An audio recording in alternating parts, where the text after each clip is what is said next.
अस्सलाम वालेकुम प्यारे बच्चों, उम्मीद करता हूँ आप सब खैरियत से होंगे। आज की मज़ेदार सी कहानी है जंगल में रहने वाले एक हाथी के बच्चे की और उसी जंगल में रहने वाली एक गधी और उसके बच्चे की। तो प्यारे बच्चों, आइए इंजॉय करते हम आज की मज़ेदार सी कहानी।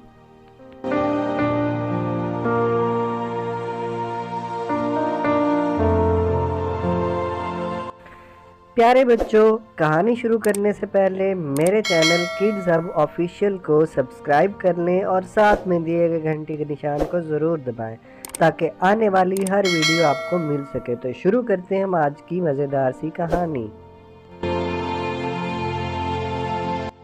और कहानी कुछ इस तरह से है कि एक जंगल में एक गधी और उसका बच्चा घास चर रहे होते हैं और मज़े कर रहे होते हैं कि वहीं पे एक हाथी का बच्चा आ जाता है और वो आके कहता है,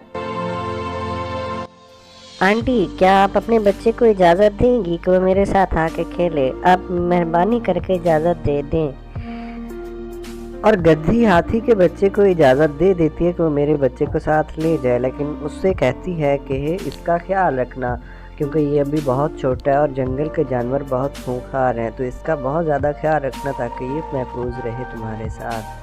और ख़ुद वहीं पे घास चरने लग जाती है। फिर जंगल के एक कोने में हाथी का बच्चा और गधी का बच्चा खेल रहे होते हैं कि हाथी बेध्यानी में गधी के बच्चे को अकेला छोड़कर थोड़ा साइड पे निकल जाता है। गद्दी के बच्चे को जब ये बात पता चलती है तो वो जोर जोर से चिल्लाता है और हाथी के बच्चे को बुलाता है। कुछ ही देर में वहाँ पे एक लोमड़ी आ जाती है। जब वो गद्दी के बच्चे को अकेला देखती है तो उसके मुंह में पानी आ जाता है। गद्दी के बच्चे को भी उसके इरादे पता चल जाते हैं, इसलिए वो भी एक्टिव हो जाता है और वो टक्करें मारने लग जाता है लोमड़ी को। लेकिन गद्दी का बच्चा टक्करों से उसका कुछ नहीं बिगाड़ पाता, इसलिए लोमड़ी उस पर हमला कर देती है। लेकिन इतने में हाथी का बच्चा वहाँ पे पहुँच जाता है और लोमड़ी उस हाथी के बच्चे को देखकर वहाँ से डर कर भाग जाती है।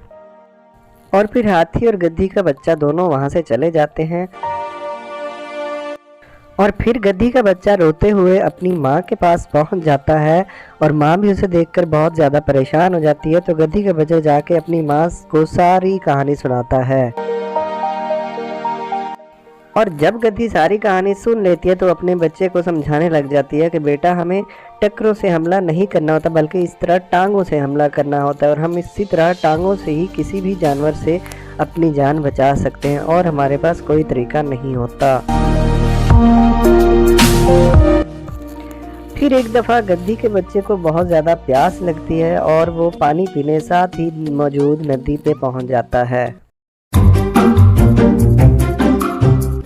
नदी की तरफ जाते हुए गधी के बच्चे को रास्ते में घास मिल जाती है, तो गधी का बच्चा वहाँ पे घास चरने लग जाता है। और थोड़ी देर बाद वहाँ पे वही लोमड़ी आ जाती है जिस लोमड़ी ने गधी के बच्चे पे पहले हमला किया था। पहले तो लोमड़ी उस पर हमला नहीं करती, साइड से चली जाती है, लेकिन गधी के बच्चे को पता चल जाता है कि ये मुझ पर हमला करने वाली है।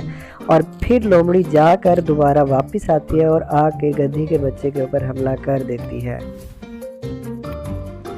और फिर लोमड़ी जो ही गधी के बच्चे के ऊपर हमला करती है तो गधी के बच्चे को इस दफ़ा पता होता है कि मुझे टांगों से मारना है, तो वो लोमड़ी को ज़ोर ज़ोर से टांगे मारता है और टांगे मार के उसे वहाँ से ज़ख्मी करके भगा देता है। और लोमड़ी वहाँ से ज़ख्मी होकर भाग जाती है और गधी का बच्चा सुकून से पानी पीकर वापस अपनी माँ के पास चला जाता है।